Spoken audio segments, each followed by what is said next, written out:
Okay mga Kalingap, eto alamin natin ano ba yung masasabi ni Kalingap Edu about dito sa na-vlog ni Kalingap Alvin na si Argel.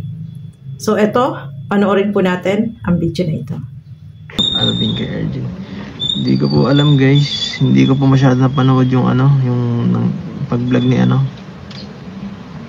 ni Alvin. Parang bumili lang sila ng pagkain, bumili lang. Saka nag-live si Alvin kanina. Hindi ko alam kung anong sinabi ni Alvin doon. Pero base naman sa sa live ni Rob kahapon,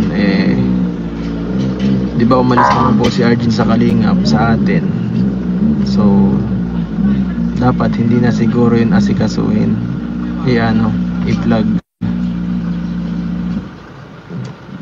Kasi parang ayaw naman magpa-vlog tapos mapa-vlog po ulit. Contradicting sa sinabi, di ba?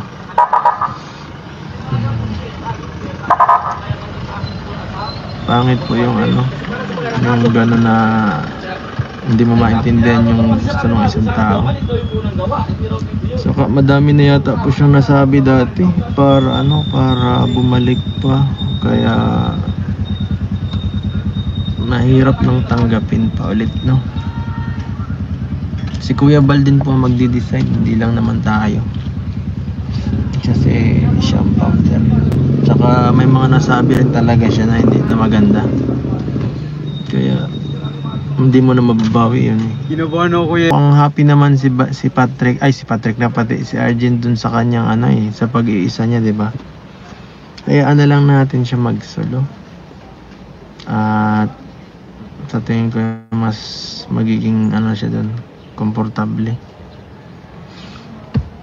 So mga Kalingap, eto nasabi dyan ni Kalingap Edu yung kanyang nasa saloobin.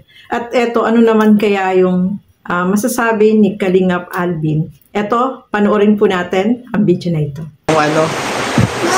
Merienda kami kay Argel. Sa Argel pala yun, hindi ko po kasi siya napapanood kasi sobrang dami na po ng mga Kalingap partner. Mga inaabangan sa Kalingap kasi yung kay Argel hindi ko po siya nasubaybayan. Pero kanina po nanood kami ng mga vlog sa kanya. Tapos pero na po yun, pinag-private ko, pero doon naman po sa vlog namin wala naman siyang mga issue. Parang promote lang yung konting meriendang tindahan. Ayan. Kain lang po kami doon. Kain lang. Tapos pero ko naman, ako din Kuya Alvin, di ba natanong ko sa iyo para pamilyar naman natin na ito ng mababata. Pero nanood ko naman din si Kalingap Edu. Kaso lang, hindi ko masyadong pinapansin na siya pala yun. Hindi ko din talaga, ako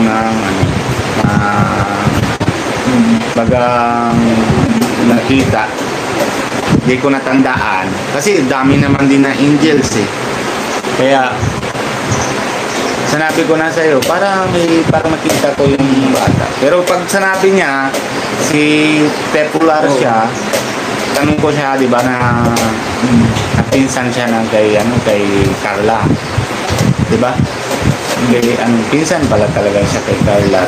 So, yun, pero yung vlog natin kahapon, hindi naman po kami na sinasadya na hindi naman po kami na pinapasiraan kung sino naman. Na lang kami, na believe lang kami na yun sa bata. Kasi siya yung nagmamanage yung maliit na parang promote lang. Pero siya na tatlong siya ng negosyo. May baboy, tapos meron siya na yung hawak niya. Sabi mo kagabi, paliwanag mo mamaya pag tapos na yung dito na live. Paliwanag yung sa Shopee ba yung sa Shopee? Paliwanag mo. Pinag-private ko na po kasi natulog ka. Late ko na yun na-upload siguro mga 9:20. Tapos pag-ising ko may mga ganung pinag-private ko na po.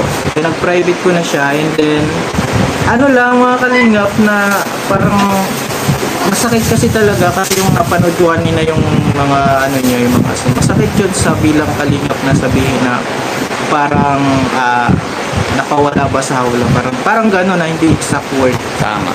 Pero kung masakit yun sa bilang isang kalingap, ngayon ko lang yun na ano. Pero kung ano yun po natin, kung lalawakan natin yung ating pagiging maunawain sa kapwa natin. Iba't iba po kasi tayo mga kalingap. Iba't iba yung mga karakter ng tao na maybe itong batang ito ay iba yung mindset niya na hindi din natin, kumbaga masakit yun sa atin, pero kailangan din nating laging magpatawad sa lahat ng bagay, hindi lang po doon sa batang yun, kundi sa lahat ng sa kapwa natin, sa katrabaho natin, sa ano pa natin, sa pamilya natin. Minsan sa pamilya nagkakaroon din ng mga sama ng loob. So ayan po, no, mga kasukay, mga kalingap, narinig din natin itong side ni Kalingap Alvin, no, na ayan nga, hindi naman daw nila sinadya. So dinilit na lang po niya yung video para matigil na yung mga sinasabi dyan ng mga iba, no. So maganda yun, in-erase na po ni Kalingap Alvin. At yun nga, nasabi niya dyan na kung may nagawa yung tao na yun, patawarin na lang natin, no? Pagpasa Diyos na lang natin at huwag tayong magtanim ng sama ng loob. Tama naman po yun, no, mga kalingap. Kasi tao lang tayo, syempre nagkakamali din.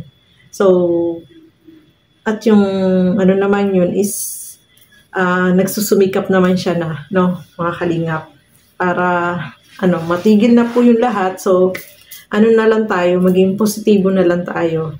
Kung may nagawa mang hindi maganda at na marami tayong narinig, sabi nga ni Kalingap Edo is yung mga hindi magagandang salita na nanggaling sa kanya ay ipagpasa Diyos na lang natin, no, mga kalingap. So, ayun, maging aral din yon, no, mga kalingap.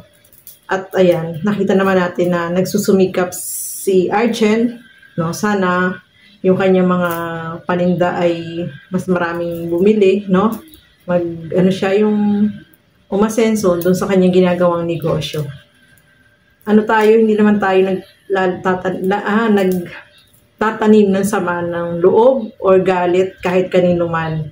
Mas maganda nga yung magpatawad tayo at maganda yun sa kalooban natin, mga kalingap. Kung may nagawa man siya, may nasabi siya na hindi maganda, so ipagpasa Diyos na lang po natin, mga kalingap.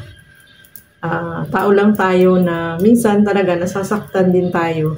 Pero kapag pinagpasa Diyos natin, nawawala naman po yun, no? So, ang mas maganda, yung hangarin natin sa kapwa natin, yung kung may negosyo siya, so mapalago niya, no? O umasenso siya dun sa kanyang ginagawa, mga kalingap.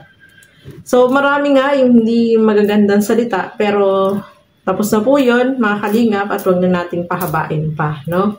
Si Kalingap Alvin naman sabi niya dinilit na niya yung in-upload niya na video. Hindi naman daw po nila sinadya, no, mga kalingap. Parang, lang sila dun sa nakita nila, parang na-amaze na ganun yung ginagawa niya na nagtitinda siya, no, mga kalingap.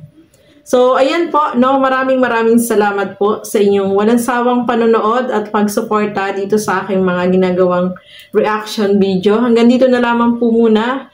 Keep safe everyone. Thank you for watching. Mabuhay po tayong lahat. Bye-bye!